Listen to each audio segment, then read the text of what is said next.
नमस्कार मित्रांनो, स्वागत आहे तुमचं कॉम्पिटेटिव्ह एक्झाम मराठी चॅनलमध्ये. तर बरेचसे विद्यार्थी मला विचारत होते की सर स्टेशन मास्टर या पदासाठी किती पेमेंट असते आणि तुमची सॅलरी सध्या काय आहे, असे मला बरेचसे विद्यार्थी या ठिकाणी विचारत होते. त्याच्यामुळे हा व्हिडिओ घेऊन आलेलो आहे तुमच्यासाठी. तर बघा, ही जी काही माझी सॅलरी आहे हे डिसेंबर 2024 जे काही मागचा महिना होता तर त्याची सॅलरी मला किती मिळालेली आहे हे सॅलरी स्लिपद्वारे तुम्हाला मी दाखवणार आहे.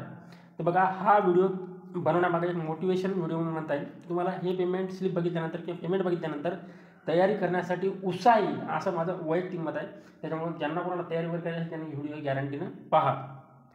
तर बघा, ही जी काही माझी पूर्ण माहिती होती, जी काही डिटेल पर्सनल डिटेल होती, पी एफ नंबर वगैरे सर्व या ठिकाणी मी हाईड केलेलं आहे. आणि मी तुम्हाला जी काही तुमच्या कामाची या ठिकाणी बाब आहे किंवा तुमच्यासाठी महत्त्वाची बाब आहे या ठिकाणी मी तुम्हाला पूर्ण दाखवणार आहे. तर बघा, डिसेंबर महिन्यामध्ये माझे कामाचे दिवस किंवा कार्यदिवस किती होते? ड्युटी दिवस 31 दिवस, 31 31 दिवस होते. आणि 31 दिवसामध्ये माझं ग्रॉस पेमेंट म्हणजे सकल वेतन, एकूण वेतन किती भेटलं मला? तर 82,049 रुपये या ठिकाणी माझं ग्रॉस पेमेंट भेटलेलं आहे.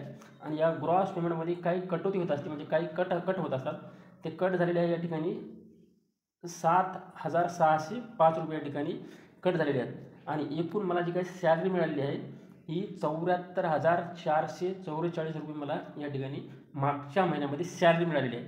तर बघा, या 74,444 आणि 82,049 रुपयामध्ये कुठलं काय कसं प्रकारे भेटतं आहे आणि काय तुमचं या ठिकाणी कट होऊ शकतं किंवा या सॅलरीमध्ये काय कट झालेलं आहे मी तुम्हाला सविस्तर समजून सांगतो. तर बघा, पहिली जी काही बाब आहे तर माझं बेसिक पे जे आहे हे 36,500 आहे. आता हे ज्यावेळेस मी जॉईन केलं होतं त्यावेळेस 35,400 रुपये होतं. आत्ता माझं बेसिक झालेलं आहे 36,500, म्हणजे जवळपास 1,100 रुपयाची या ठिकाणी वाढ झालेली आहे एका वर्षानंतर, म्हणजे पहिलं इन्क्रिमेंट लागल्यानंतर. त्यानंतर बघा, डेअरनेस अलाउन्स म्हणजेच महागाई भत्ता जो काय आहे तो 19,345 रुपये मला मिळालेला आहे. त्यानंतर बघा, तिसरं आणि महत्त्वाचं होम रेंट अलाउन्स. तर बघा, होम रेंट अलाउन्स तुम्ही ज्या सिटीमध्ये कार्यरत आहात किंवा ज्या सिटीमध्ये तुम्ही ड्युटी करतात त्याच्यानुसार तुम्हाला मिळत असतो. मोठ्या सिटीमध्ये हा तुम्हाला बऱ्यापैकी 30% पगाराच्या 30% किंवा बेसिक जे काय तुमचं पे आहे बेसिक पे त्याच्यात 30%, मिडियम सिटी असेल किंवा वाय क्लासची सिटी असेल तर या ठिकाणी तुम्हाला 20% जे काय बेसिक आहे त्याचं 20%. आणि जर समजा तुम्ही एक झड कॅटेगरी किंवा जी काही तिसरी कॅटेगरी आहे त्या तिसऱ्या कॅटेगरीमध्ये येत असाल, तुमचं स्टेशन किंवा तुम्ही जिथं वर्क करतात ते, तर तुम्हाला या ठिकाणी पगाराचे जे काही बेसिक आहे त्याच्यात 10%. तर इथं या ठिकाणी माझं 3650 म्हणजे 3,650 रुपये काय भेटलेलं आहे हे घरभाडं, होम रेंट अलाउन्स.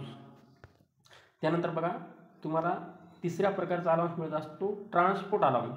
आता जसं की तुम्हाला तुमचं जे काही क्वार्टर आहे किंवा म्हणजे क्वार्टर नसतं तर तुमची जे काही रूम आहे वगैरे तिथून तुम्हाला तुमच्या स्टेशनपर्यंत जाण्यासाठी ट्रान्सपोर्ट अलाउन्स मिळत असतो. ट्रान्सपोर्ट अलाउन्स हा बऱ्यापैकी फिक्स असतो, 2,754 रुपये या ठिकाणी ट्रान्सपोर्ट अलाउन्स या ठिकाणी मला मागच्या महिन्यात मिळालेला होता. त्यानंतर बघा, नाईट ड्युटीचा देखील सेपरेट अलाउन्स असतो. तर हे नाईट ड्युटी अलाउन्स मला मागच्या महिन्यामध्ये 2,700 रुपये मिळाला होता, 2,700 रुपये. त्यानंतर बघा, तिसरं आणि महत्त्वाचं, आणि मी जे काय मागच्या महिन्यात नॅशनल हॉलिडे अलाउन्स होता तो या ठिकाणी क्लेम केलेला नाही. तो सुट्ट्या तशा ठेवल्यात. मी ते नॅशनल हॉलिडे किंवा NH कधी पण यूज करू शकतो, म्हणजे मला सुट्टी ज्यावेळेस हवी असेल त्यावेळेस. अगोदर जर ती सुट्टी हवी नसेल तर त्याला तुम्ही कॅशसुद्धा करू शकता किंवा त्याला कॅश पण करता येईल, त्याचे पैसे वगैरे मिळतात. पण माझ्यामध्ये सुट्टी घेतलेली बेटर राहील, कारण त्याच्या एका ड्युटीचे काहीतरी माझ्यामध्ये 600 रुपये काहीतरी एक्स्ट्रा मिळत असतात. पण हे 600 रुपयामध्ये आपल्याला एक सुट्टी मिळते, सुट्टीचा आनंद आपल्याला कधी पण घेता येऊ शकतो असेल. त्यानंतर बघा, पाचवं आणि महत्त्व ट्रॅव्हलिंग अलाउन्स. आता हे ट्रॅव्हलिंग अलाउन्स काय भानगड आहे? तर बघा, जे काही नवीन स्टेशन मास्टर असतात किंवा जे काही समजा पहिल्या वेळेस किंवा एखाद्या स्टेशनला अगोदरच स्टाफ फिक्स आहे तरी देखील तुम्हाला ते स्टेशन मिळालं आहे, तर तो स्टेशन मास्टर या ठिकाणी LR असतो. LR म्हणजे त्याला ज्या ठिकाणी जवळपासच्या स्टेशनला जिथं आवश्यकता असेल तर तिथं ड्युटी करावी लागते. आता तो ज्या ठिकाणी स्टेशनला ड्युटी जाणार आहे त्याच्या हेडक्वार्टरपासून, त्याच्या स्टेशनपासून तो 8 किलोमीटर अंतर असेल तर 8 किलोमीटर अंतराच्या वर असेल तर या ठिकाणी एका ड्युटीला किंवा एक ड्युटी परफॉर्म करायला 1,000 रुपये मिळत असतात. 1,000 रुपये ड्युटी सोडून एक्स्ट्रा ट्रान्सपोर्ट अलाउन्स मिळत असतो. आणि नाईट ड्युटी जर करत असाल तर तुम्ही दुसऱ्या स्टेशनला आपल्या हेडक्वार्टर सोडून किंवा आपलं स्वतःचं स्टेशन सोडून दुसऱ्या ठिकाणी ड्युटी करत असाल तर नाईट ड्युटीची या ठिकाणी 1400 रुपये येत असतात. आता हे पॉईंटवर असते, हे पॉईंट असतात. आता एक नाईट ड्युटी ट्रॅव्हल अलाउन्स करायचं असेल तर या ठिकाणी 1.4 मिळतो. त्याच्यानंतर डे ड्युटी करायची असेल किंवा दिवसाची ड्युटी असेल तर या ठिकाणी 1 पॉईंट मिळत असतो. अशा पॉईंटवर हे ट्रॅव्हल अलाउन्स मिळत असतो. तर बघा हे मागच्या महिन्यामध्ये मला किती मिळाला होता, 17,100 रुपये. तर असं एकूण मिळून माझं पेमेंट किती झालेलं आहे, 82,049 रुपये. त्यानंतर बघा जे काय कटौती आहेत म्हणजे कट झालेली आहेत, ते काय काय कट झालेले आहेत ते सुद्धा तुम्हाला समजून सांगतो. ते बघा रेल्वे एम्प्लॉई इन्शुरन्स स्कीम असते जी की मदुराई डिव्हिजननं सुरू केलेली आहे आमच्या डिव्हिजननं.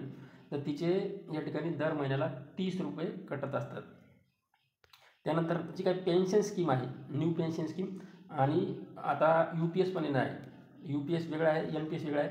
UPSमध्ये सुद्धा पैसे या ठिकाणी कटणार आहेत. जे काही समजा तुमचं बेसिक आणि डेअरनेस अलाउन्स असेल त्या दोन्हीचे मिळून या ठिकाणी 10% आपले स्वतःचे कटत असतात आणि त्याच्यामध्ये सरकार 14% गव्हर्नमेंट ॲड करते, गव्हर्नमेंटचं कॉन्ट्रिब्युशन असते आणि तो पैसा या ठिकाणी म्युच्युअल फंड शेअर मार्केटमध्ये गुंतवला जातो आणि त्यातून आपल्याला सर्वात शेवटी म्हणजे रिटायरमेंट झाल्यानंतर त्याचं बेनिफिट मिळत असतं.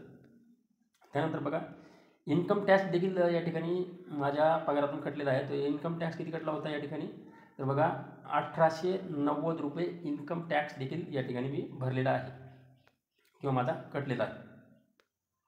त्याच्यानंतर बघा शेवटचं social security scheme Madurai division, जे काय आमचं मदुराई डिव्हिजन आहे त्याची सोशल सिक्युरिटी स्कीम देखील आहे, त्याची देखील या ठिकाणी 100 रुपये कटलेले आहेत. अशा प्रकारे 3-4 मिळून 7,650 रुपये या ठिकाणी कट झाले आहेत आणि हे सर्व कट होऊन माझ्या अकाउंटमध्ये किंवा इन हँड सॅलरी मला किती मिळाली आहे, 74,444. तर बघा मित्रांनो, असं तुम्हाला खूप फायदेशीर आहे. त्याच्यामुळं तुम्ही जर तयारी करत असाल तर तयारीला कुठेही ब्रेक देऊ नका. चांगल्या प्रकारे अभ्यास करा, तुमच्या आईवडिलाचं स्वप्न पूर्ण करा आणि तुम्हाला कुठलीही अडचण येत असेल अभ्यासामध्ये नवीन ट्रिक्ससाठी आपल्या चॅनलला फॉलो करा. त्याचबरोबर येणाऱ्या ग्रुप डी असेल, NTPC असेल, कुठल्याही भरतीला कमी न समजता तुम्ही त्या परीक्षेची अतिशय मनापासून तयारी करा, जेणेकरून तुम्हाला फायदा होईल. तुम्हाला ग्रुप डीमध्ये सुद्धा सिलेक्शन झाल्यानंतर परत तुम्हाला डिपार्टमेंटल एक्झाम देऊन तुम्हाला वरच्या पदावर जाता येतं. आता बरेचसे मी आता म्हणजे सध्या स्वतः पाहतो आहे की बरेचसे पॉईंट्समॅन असणारे जे काही ग्रुप डीचा स्टाफ आहे आता स्टेशन मास्टर देखील झालेला आहे. स्टेशन मास्टर असेल, ट्रेन मॅनेजर म्हणजेच गार्ड असेल, अशा बऱ्याचशा पदावर या ठिकाणी ग्रुप डीमधून पण जाता येते. त्याच्यामुळे ग्रुप डीला पण कमी न समजता तुम्ही फॉर्म भरून अतिशय चांगल्या प्रकारे तयारी करा आणि तुमच्या भविष्याचा तुम्ही मार्ग धरा. चला तर धन्यवाद मित्रांनो. चॅनल नवीन असाल तर चॅनलला सबस्क्राईब करा आणि व्हिडिओला कृपया सर्वांनी लाईक करा. असेच मोटिवेशन तुम्हाला व्हिडिओ गॅरंटेड मिळत राहतील. त्याच्यामुळे व्हिडिओला लाईक करून चॅनलला सबस्क्राईब करा आणि